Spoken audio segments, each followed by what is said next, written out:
बरं तिथं लखनजी उभे होते. लक्ष्मणाने विचार, दादा अरे तुमचा आज राज तिलक आहे आणि तुम्ही कुठे निघालात? म्हटले, लक्ष्मणा आपल्या आईने माझ्यासाठी वनवास मागितला आहे आणि त्याच्यासाठी मी चाललो आहे. दादा तुम्ही एकटे जाऊ नका, मीही तुमच्या सोबत येणार आहे. लक्ष्मणजी सोबत निघाले.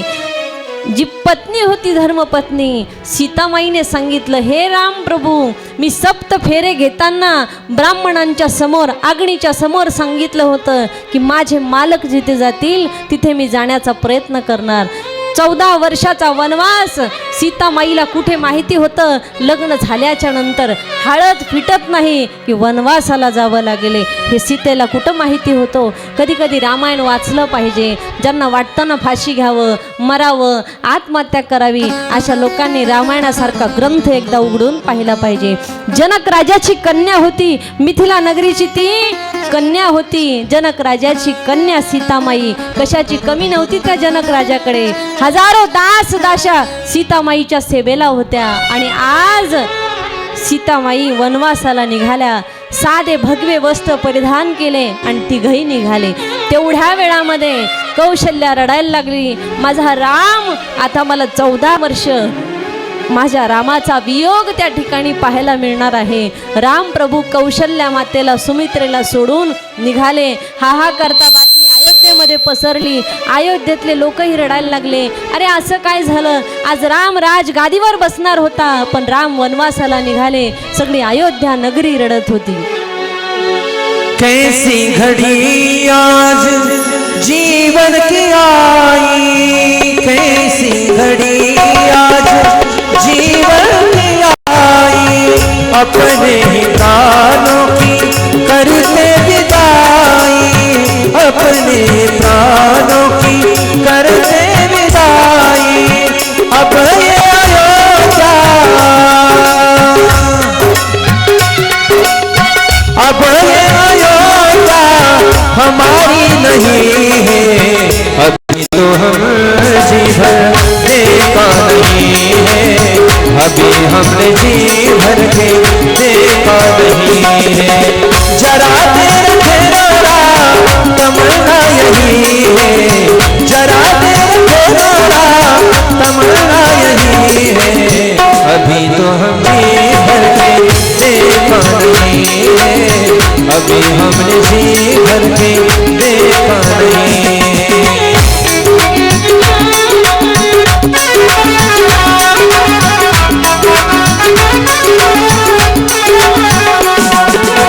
माता कौशल्या की आंखों के तारे, माता कौशल्या की आंखों के तारे, दशरथ जी के राज दुलारे, दशरथ दुलारे की राज दुलारे. कभी ये अयोध्या, कभी ये अयोध्या भुलाना नहीं है, अभी हमने जी भर के देखा नहीं है, अभी हमने जी भर के देखा नहीं है. जरा देर ठहरा तमन्ना यही है, जरा देर ठहरा तमन्ना यही है, अभी हमने जी भरी देखा नहीं है, अभी हमने जी भर के देखा नहीं है, अभी हमने जी भर के देखा नहीं है. अयोध्यावासी रडायला लागले. जसं माझा भगवान कन्हैया गोकुळ सोडून मथुरेला गेला होता, तसंच राम प्रभू आज अयोध्या सोडून निघाले. सगळी अयोध्यावासी रडत होती, हे राम प्रभू आम्ही अजून सगळी अयोध्या पाहिली नाही, हे राम प्रभू तुम्ही आम्हाला सोडून चाललात. सगळी अयोध्यावासी रडू लागली आणि मग सगळ्यांच्या नेत्रातून अश्रूंच्या धारा वाहू लागल्या. कौशल्या रडत होती आणि रडता रडता सुमंतजीने रथ आणला आणि सांगितलं, सुमंतजी या रथामध्ये बसून माझ्या राम प्रभू सीतामाईला तुम्ही घेऊन जा अयोध्येमध्ये, अयोध्येहून तुम्ही वनवासाला घेऊन जा. रथाचे घोडेही रथाला त्या ठिकाणी लागत नव्हते, कारण रथाचे घोडे सांगत होते आमच्या राम प्रभूचा आज राज तिलक आहे आणि रामाला वनवास त्या ठिकाणी भोगावा लागला. सीतामाई एवढी जनक राजाची कन्या असूनही तिच्या नशिबी वनवास भोगावा लागला 14 वर्षाचा. अयोध्यावासी रडायला लागले. रामप्रभू 14 वर्ष वनवास भोगण्यासाठी निघाले. 14 वर्षाचा वनवास माझ्या रामाने भोगला. सुमंतजी ज्या वेळेला भगवान रामाने सांगितलं की तुम्ही आता आम्हाला इथून सोडून निघून जा, गंगेच्या पलीकडे आम्हाला कसं जायचं, दर मुक्काम दर करत आम्ही जाऊ, तुम्ही इथून आम्हाला सोडून जा. सुमंतजी अयोध्येमध्ये आले आणि कौशल्याला वाटत होतं माझा एक तरी पुत्र परत येईल, पण एकही पुत्र परत आला नाही. आणि ज्या वेळेला राम अयोध्येमधून निघाले होते त्यावेळेला शत्रुघ्न रडत होता. शत्रुघ्न म्हणत होता, हे राजा, हे रामा, अरे भरत दादाही मामाच्या गावाला गेलेत आणि राम प्रभू मोठा भाऊ हा बापासारखा असतो, आज तूही आम्हाला सोडून चालला आहेस. रडायला लागले महाराज. शत्रुघ्न गळ्याला पडून रडायला लागले रामप्रभूच्या. हे प्रभू, अरे तूही आम्हाला सोडून चालला आहेस, नको ना जाऊ. कौशल्या माता म्हणते, अरे माझा राम 3 दिवसापासून उपवासी आहे, आज माझ्या रामाचा राज तिलक होणार होता आणि आज माझ्या रामाने पाण्याचा थेंबही घेतला नाही. माझे राम प्रभू निघाले आणि कौशल्या खांबाला धरून रडत होती.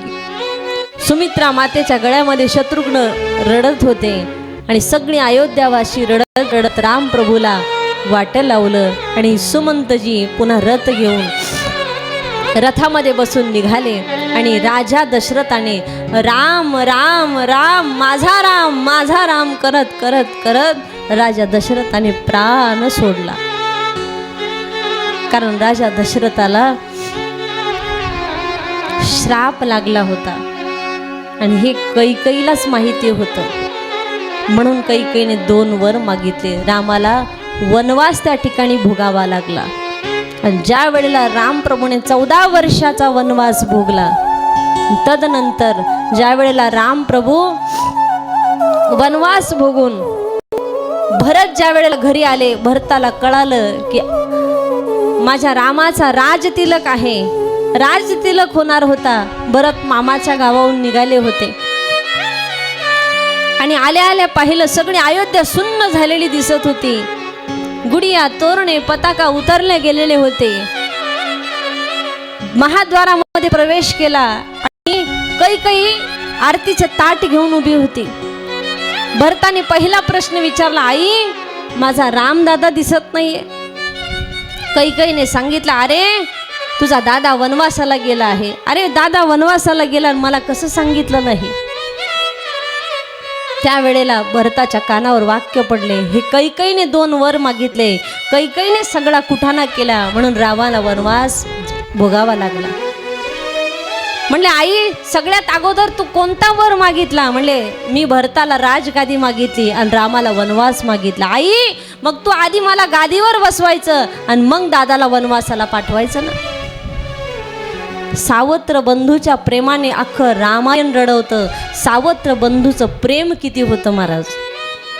सावत्र बंधूच्या प्रेमाने अख्खं रामायण त्या ठिकाणी रडवतं. आणि रामायण ऐकावं तर खास ढोक महाराजांच्या मुखातनं.